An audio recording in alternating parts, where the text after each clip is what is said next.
हरिओम नमः शिवाय। ब्रह्मा जी का अभिमान भंग। श्री नंदिकेश्वर बोले। इसके पश्चात शिवजी ने अपनी बाहों के बीच से भैरव को प्रकट किया। भैरव ने प्रकट होकर भगवान शिव से पूछा, मेरे लिए क्या आज्ञा है। ब्रह्मा जी पर क्रोध करते हुए भगवान शंकर ने भैरव से कहा, तुम अपनी पैनी तलवार से ब्रह्मा जी की सेवा करो। शिवजी की आज्ञा पाते ही भैरव ने ब्रह्मा जी के केशों को पकड़ लिया। भैरव ने ब्रह्मा जी के पांचवें मुख को, जिससे उन्होंने असत्य बोला था, काट दिया। अन्य सिरों को काटने के लिए भैरव जैसे ही तैयार हुआ, ब्रह्मा जी शिव जी के चरणों में गिरकर क्षमा याचना करने लगे। विष्णु जी ने श्री भगवान शिव जी के चरणों में गिरकर ब्रह्मा जी को क्षमा करने की प्रार्थना की। हे भगवान, अपने प्रारंभ में ब्रह्मा जी को 5 सिर प्रदान किए थे, अब इनका एक सिर कट चुका है, अतः अब आप इन पर प्रसन्न हो जाइए। भैरव ब्रह्मा जी को छोड़कर बोले, हे ब्रह्मा, तुमने अपनी प्रतिष्ठा और ईश्वरत्व के लिए छल कपट किया है, इसीलिए तुम सत्कार स्थान और उत्सवों से विहीन किए जाते हैं। ब्रह्मा जी शिवजी से वरद और स्वामी कहकर अपना 5वां सिर मांगने लगे। इस पर शिवजी ने कहा, अराजकता के डर से मैं संसार की स्थिति बिगड़ने नहीं दूंगा। हे पुत्र, जो अपराधी है उसे तुम दंड प्रदान करो। तुम गणों के अधिपति होकर रहो, लोक मर्यादा का पालन करो।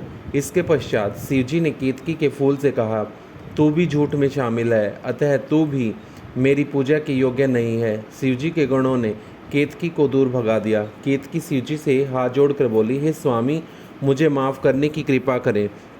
हे प्रभु, आपकी कृपा से कुछ भी दुर्लभ नहीं है। शिवजी बोले, मेरा वचन कभी मिथ्या नहीं हो सकता।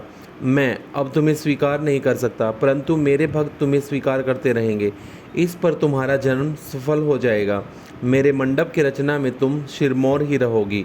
इस प्रकार भगवान शिव ब्रह्मा और केतकी और विष्णु पर कृपा करके देवों के पास पधारे। देवताओं ने शिवजी का पूजन कर स्तुति की। पुनः शिवजी अपनी सभा में जा बैठे।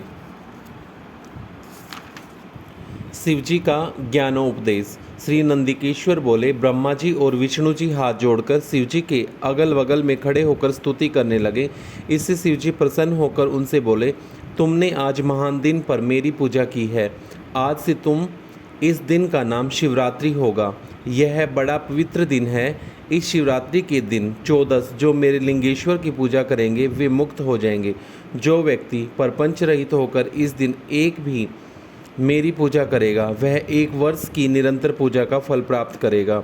मेरा लिंग रूप जो स्तंभ प्रकट हुआ था, वह आर्द्रा नक्षत्र में है।